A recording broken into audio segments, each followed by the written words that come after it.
دیکھیے اللہ تعالیٰ نے نبی بھیجا، نبی کو کتاب دی، اب اس کے بعد کچھ عرصے تک تو امت نے کتاب کو تھاما، نبی کے راستے پر چلے، اس کے بعد بدعات، اس کے بعد نئی رسومات، اس کے بعد تفرقہ، اس کے بعد اختلاف، کتابیں پڑھ رہے ہیں، تورات کے عالم ہیں، آپس میں دست و گریبان ہیں، اسی تورات کو پڑھ رہے ہیں، وہ اس کو کافر کہہ رہا ہے، وہ اس کو کافر کہہ رہا ہے، نتیجہ کیا نکلے گا؟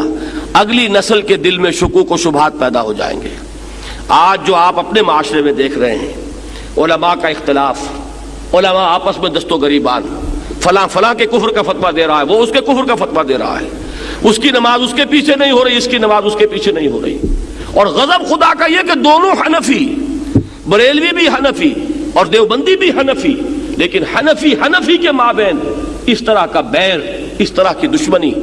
لیکن یہ کہ دوسروں پر جو اثر ہوگا سو ہوگا، پہلا نقد اثر جو ہوتا ہے خود اپنی نوجوان نسل پر ہوتا ہے، وہ دین سے برگشتہ ہو جاتی ہے۔ دین میں اگر کچھ ہوتا تو ان کا رویہ یہ ہوتا، دین میں اگر کوئی خوبی ہوتی تو ان کا طرز عمل یہ ہوتا۔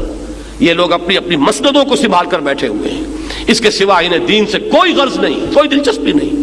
یہ ہے وہ نتیجہ کہ جو پیدا ہوتا ہے سب سے خطرناک، کہ نئی نسل، آنے والی نسل وہ دین سے برگشتہ ہو جاتی ہے۔ وَإِنَّ الَّذِينَ أُورِثُوا الْكِتَابَ مِن بَعْدِهِمْ، اور وہ لوگ کہ جو ان کے بعد کتاب کے وارث بنائے گئے، لَفِي شَكٍّ مِّنْهُ مُرِيبٍ، وہ اس کتاب ہی کے بارے میں شک و شبہ میں مبتلا ہو گئے۔ اگر اس قرآن میں خیر تھا تو یہ کیا ہو رہا ہے جو ظاہر ہو رہا ہے؟ ہم نے تو قرآن نہیں پڑھا۔ دیکھیے میں بات وہ کر رہا ہوں جو صحیح بات آپ کے معاشرے میں ہے، کہ ایک شخص کہتا ہے میں نے تو قرآن نہیں پڑھا بھائی، میں تو اس لیے گمراہ ہوں۔ یہ تو قرآن کے پڑھے ہوئے ہیں، ان کو کیا ہوا ہے؟ ان کا کردار کیا ہے؟ ان کا طرز عمل کیا ہے؟ یہ قرآن کے حافظ، یہ قرآن کی ایک ایک جو ہے لفظ کے بارے میں بتا دیں گے کہ اس کا اعراب کیا ہے، اور ذرا زبر اور زیر کی غلطی ہو جائے تو پکڑ لیں گے۔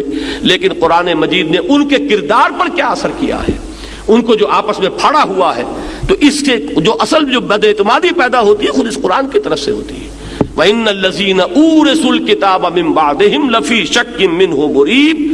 نتیجہ یہ نکلتا ہے علماء کے اس تفرقے کا کہ پھر جو لوگ ان کے بعد وارث بنتے ہیں اس کتاب کے، وہ کتاب ہی کے بارے میں شک و شبے میں مبتلا ہو جاتے ہیں۔